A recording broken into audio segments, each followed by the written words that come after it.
I'd like to introduce Laurie Asperas. Laurie is a successful strategist, life cycle project manager, and consultant who's able to integrate into a diverse array of industries and cultures. Laurie has recently obtained her MBA in Energy Management, summa cum laude. She was the first to successfully complete this program at Norwich University, and she's a member of the Delta Mu Delta Honor Society for Business Professionals. In 1997 to 1999, Laurie participated in a program called Ties through Vermont College with Dr. Philip Snow Gang. This work became the baseline for distance learning today and earned Laurie an MA in Holistic Education. Laurie's research and thematic paper is stored in the historical archives of Nantes, France, and regarded as a witness to the town's folk history. As an undergraduate at the University of Rhode Island, Laurie studied research science and strategic resource management, working on independent projects with Merck Chemicals and the University of Hawaii, Hilo. As a leader for the Native American Student Association, Laurie was a stand for higher education among minorities. Laurie's been a driving force in the early snowboard industry. As one of the first women in snowboarding, Laurie was a stand for women in extreme sports.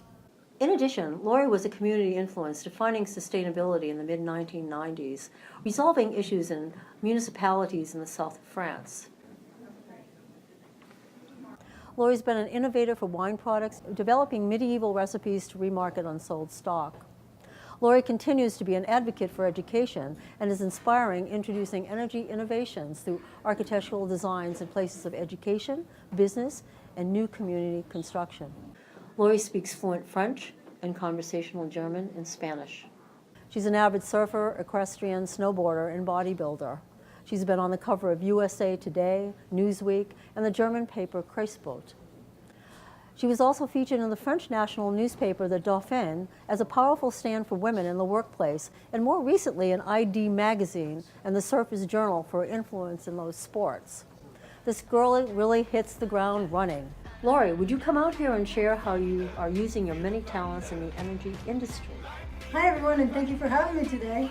Savannah, how's it going? Good to see you again, Mary. Good to see you. Okay, and thank you for having me today. So Laurie, I've known you for 20 years. You've had such an amazing life, and you're always up to something that's groundbreaking. Please talk to us about that. Well, you know, I bring who I am to what I do. I live my work, and I do it through the lens of the community I work with. I'm committed to the missions confided in me, and I'm typically attracted to juicy and innovative projects where my talents as a culturally intelligent strategist are leveraged. I stay in the game until the need is complete or capped out, and then I move on. And at this time in my life, I want to combine my talents with others who are working to transform the way humans perceive and use energy. Wow, that's fantastic. Wow, it is. Yeah, well, you know, that's me. I have a lifelong deep concern for the future of the earth, and I've worked on many projects, but now I'm hitting problematic kingpin, energy. You know, nothing works without it. Yeah, it's typically defined as the ability to do work, but it cannot be created or destroyed, only transformed. So from that viewpoint, through that lens, I see work as workability. Energy is a workability that threads through all living things and not. That's what's going to happen, and energy is just transferred through. And we all know that in the last 200 years, humans have been harnessing and using energy in a way that is not sustainable. Well, that's for sure. Right. You know, so, you know, and that's why I'm joining what's being called the new energy revolution, where humans realize that energy isn't a thing that is merely bought and sold, and that where waste is being wasted, and we could actually use that waste more efficiently and recycle it more efficiently. That's beautiful. Absolutely. You know, and thank you. You know, I've got a vision of humans understanding how energy is a flow from one entity to another, like a way of sharing a universal joy of life, since nothing lives without it. That's great. So what are you really up to? How are you going to pull this off? Exactly. Well, that's kind of a story. Do you guys mind if I tell it? Not at all. Awesome. Thank you so much. Well, you know, in 2010, Colonel Bill Holmberg invited my partner, Robert Cruikshank, and I to the World Energy Summit.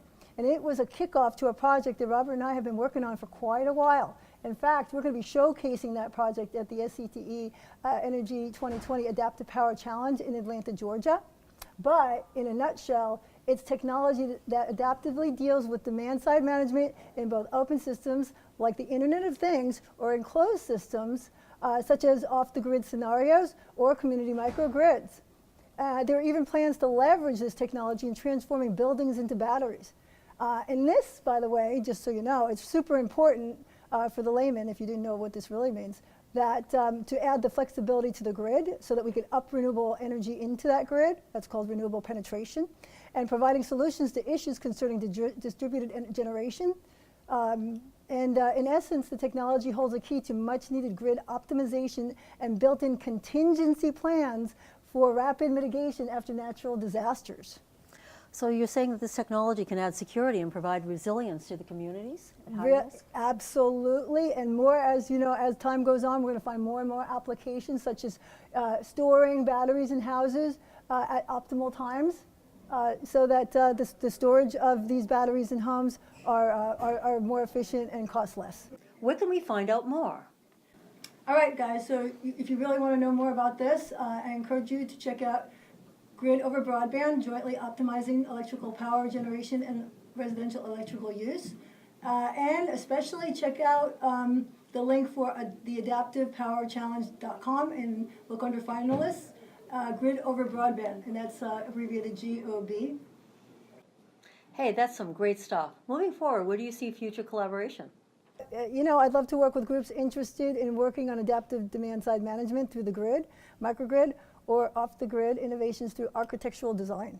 And I am super interested in designing and implementing energy management plans in those designs. And then, of course, I'm always open up to groups who need some effective strategies with their energy projects. Well, Laurie, I'm sure with your passion and commitment, your dream fit will find you. I think so, too. I really think so. And I want to thank you so much, everybody, for having me today. And, you know, Savannah, it's awesome meeting you. We heard some of your music on YouTube. Can you play it for us? Yeah, you know, that's really an awesome thing to ask for, because that is an example of how I see energy as flow and workability through all things, right? So I'm going to eat carbs, I'm going to breathe oxygen, we're going to get combustion, and we're going to create wind that goes through something that used to be alive, the wood that my flute is made of. And then that energy is going to flow through to your eardrums, into your neurons, and create, hopefully, a place of peace and reflection. And our energies will meld as we all make music together. And this is actually what I want to do in my projects with energy management. I want to make music with the world. You know, thank you for inviting me to play this and sharing this with you. It's very special to me to create this music with you. So we'll call this Peaceful Spirit, Tohi Adanto. That's Western Cherokee dialect for peaceful spirit.